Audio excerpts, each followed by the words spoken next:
Good evening and welcome on AYAN TV. Today we are honored to have with us Qaisra Shahraz. She is a born Pakistani and a resident of England, visiting US to promote her work.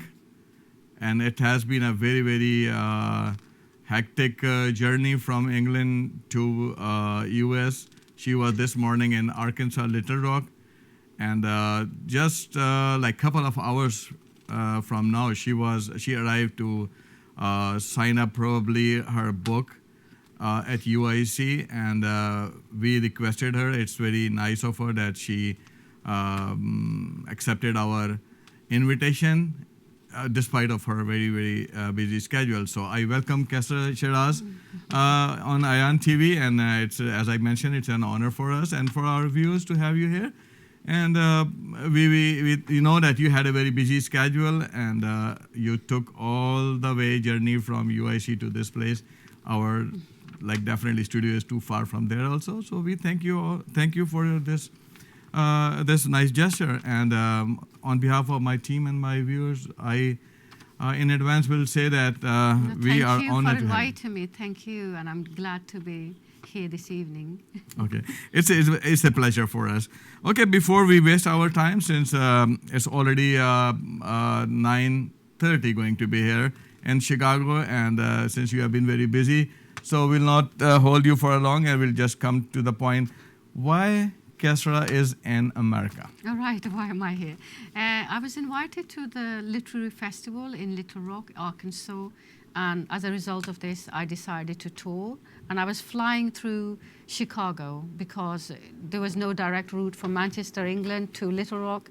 And then I thought, well, I would love to see this city, stay here for a day or two. And I also know it's the third largest city in the US.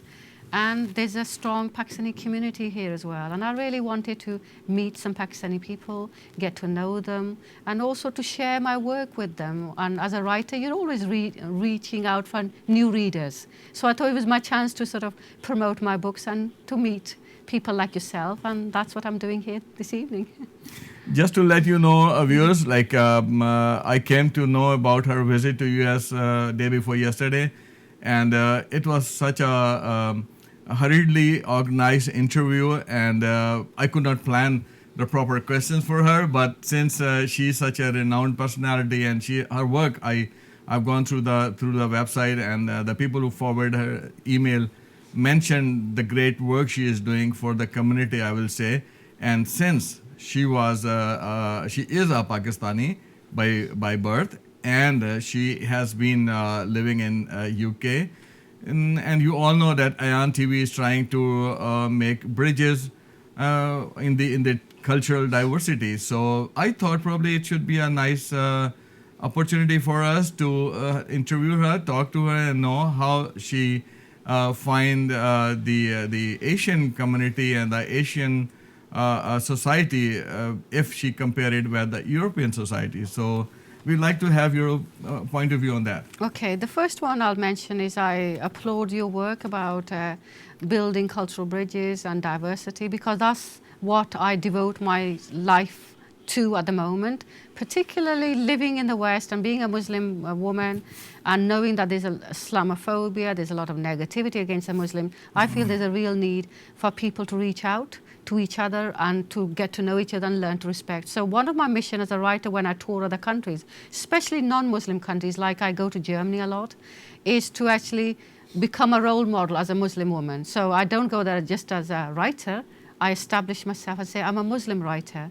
And I talk positively about my identity and say I'm proud to be a Muslim woman, I'm proud to be to follow my faith, and please do not judge me as one of those terrorists. And there's millions of people like this. So I do that wherever I go. I've done this yesterday. On Friday, I went to a school in Little Rock, Hall High, and again, that was a message. Tomorrow, I'm going to a school here in Chicago, and those are the sort of messages I'm taking. And the second part of your question you said was about the Asian community. I can't remember now. Yeah, you're like, because since you come from Asian background, yes. and but your lifetime experiences in the European society. Yeah, that's right. Yes. And we would like to know that how you find the two different societies having a different cultural boundaries. Right. How you blend it, or is it possible to blend it? Right. It is possible to blend it, and one can do it beautifully. I've reached at this stage of my life, I'm obviously getting older now by the time. In the early years when you're growing up in two cultures, as children here are in US as well, when you have Pakistani culture, you have American culture, or you have a Pakistani culture and a UK culture, there's always going to be a clash.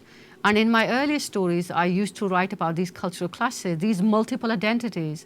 But as you grow older and you adjust more and more to your host community, and you're also aware of your identity as a Muslim woman, as a Pakistani woman, I've managed to integrate them beautifully. And I see them as positive aspect of my life. So when I introduce myself, I say I'm a British Muslim woman of Pakistani origin. And for me, all three identities are very important. And this message is particularly for non-Pakistani people, non-Muslim people. Say, look, don't just think I'm British only. I'm Muslim too. It's a way of life, how I live my life, who I am.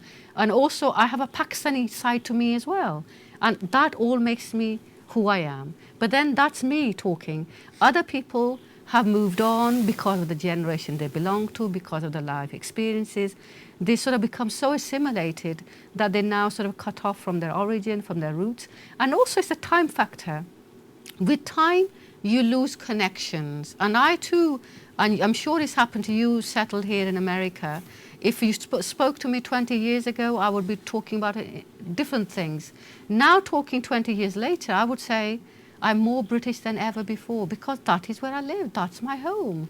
And my connection with Pakistan is lessening by the day. It's still there, it's pretty strong, but it's not the same. Would you agree that that is what happens because of the result of migration? It's a human scenario, human situation that most migrants go through as a process. It's a very interesting process.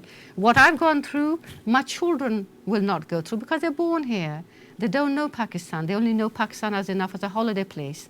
Whereas I, because I was lived there, I was born there, I have memories there, I still have the emotional ties, links that I share. My brother, my two brothers, my sister, who were born in England, they don't have the same ties as I have.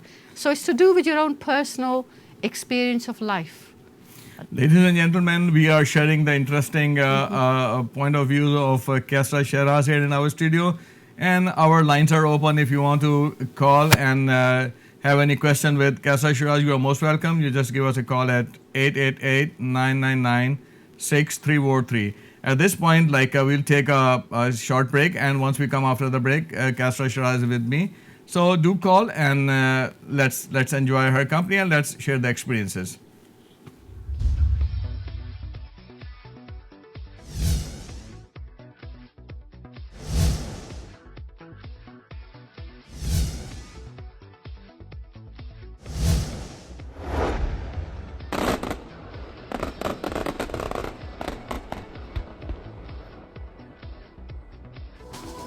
SJ party planners, आपके ख्वाबों की ताबीर। शादी हो या मंगनी, meeting हो या conference, या हो बर्थडे पार्टी, अब आपको मिले सारे इंतजामात एक साथ, एक छत के नीचे, बचत और सहूलत के साथ। हर किस्म की पार्टी से मुतल्लिक तमाम मसाइल का हल लेके आ रहे हैं SJ पार्टी प्लानर्स, जिद्दत और म्यार के साथ। SJ party planners, the symbol of fashion. Call now 1-888-999-6343.